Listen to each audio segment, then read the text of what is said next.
31 night সামনে আসতেছে, আমরা কোনো রকমের বিজাতি সংস্কৃতিকে প্রমোট করব না।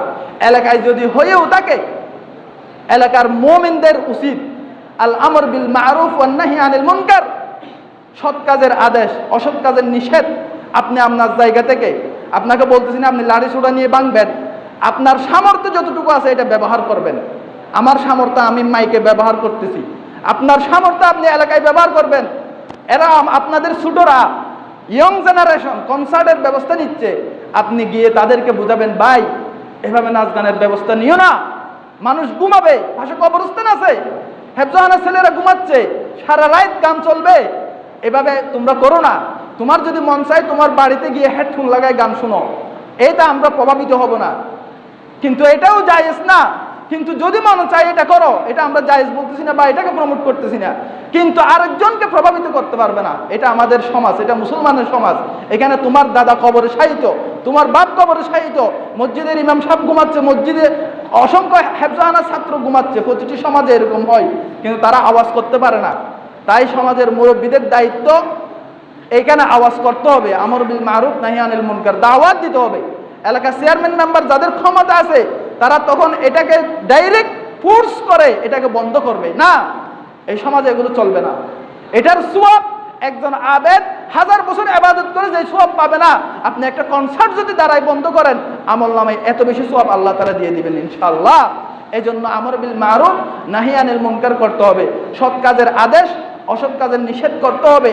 এলাকা ভিত্তিক যদি এখন শীতকালে আসলে সবাই পিকনিক করে, পিকনিক করেন আলহামদুলিল্লাহ, ইসলামী সঙ্গীতগুলো চালান, সঙ্গীতের অভাব নেই, আপনি এগুলো চালান, কিন্তু আপনি নাচ গান, হিন্দি গান এগুলো চালাতে পারবেন না।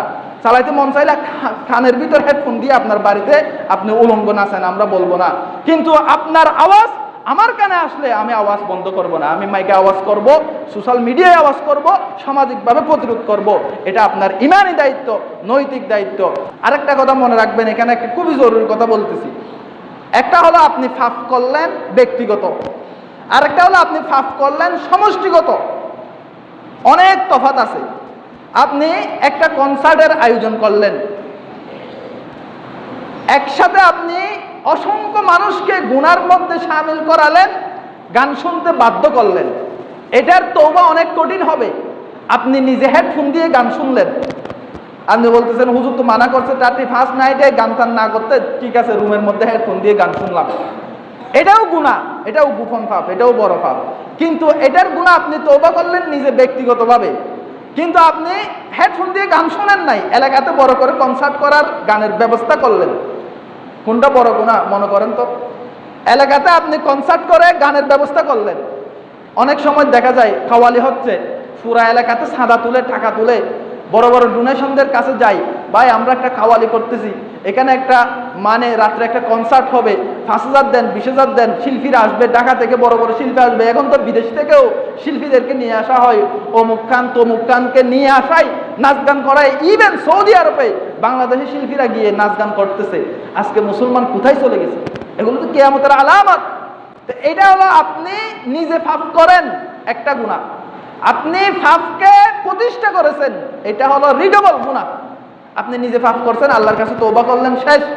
আপনি ফাফকে প্রমোট করলেন, কনসার্টের আয়োজন করলেন, ওখানে টাকা দিলেন, আপনার টাকা খেয়ে যত মানুষ এই কনসার্টে এসেছে প্রত্যেকের গুনার ফাল্লার একটা অংশ আপনার আমলনামায় দিয়ে দেয়া হবে, নাউযুবিল্লাহি মিন যালিক। এবার বুঝে দেখেন যে কোনো একটা খারাপ কাজে ডোনেশন করা, খারাপ কাজের উদ্যোগ নেয়া, খারাপ কাজে প্রমোট করা, ওখানে বিনিয়োগ করা, এটা কত বড় পাপ। ব্যক্তিগত পাপ, সমষ্টিগত পাপ, জাতীয় পাপ, এগুলো বুঝতে হবে। জাতীয় পর্যায়ে আপনি একটাকে কনসার্টকে প্রমোট করলেন, যেমন সৌদি আরবের সরকার করতেছে। কেন করতেছে আল্লাহু আলাম, তাদের জন্য আমরা দোয়া করবো হেদায়েতের। মক্কা শরীফ, মদিনা শরীফ, যেখানে মুসলমানদের ভালোবাসার সবচেয়ে বড় স্পর্শকাতর জায়গা হলো সৌদি আরব, ওখানেই আজকে কনসার্ট করতেছে। তারা কেন করতেছে?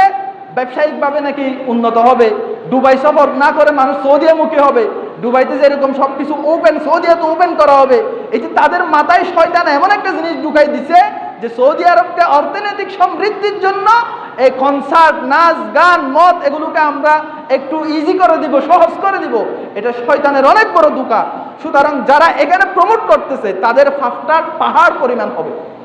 সৌদি বাচ্চা যদি নিজে গুনাহ করে আল্লাহর কাছে তওবা করলে হয়ে যায়, কিন্তু সৌদি বাচ্চা যদি সৌদি আরবে কনসার্টের ব্যবস্থা করে, বাংলাদেশ থেকে শিল্পী নিয়ে যায়, ইন্ডিয়া থেকে শিল্পী নিয়ে যায়, যত মানুষ এই কনসার্টে অংশগ্রহণ করছে, যত ফাফ এখানে হয়েছে, প্রতিটি ফাফের একটি অংশ যারা উদ্যোক্তা আছে সৌদি সরকারের প্রত্যেকের কাঁধে কাঁধে লিখে দেয়া হবে।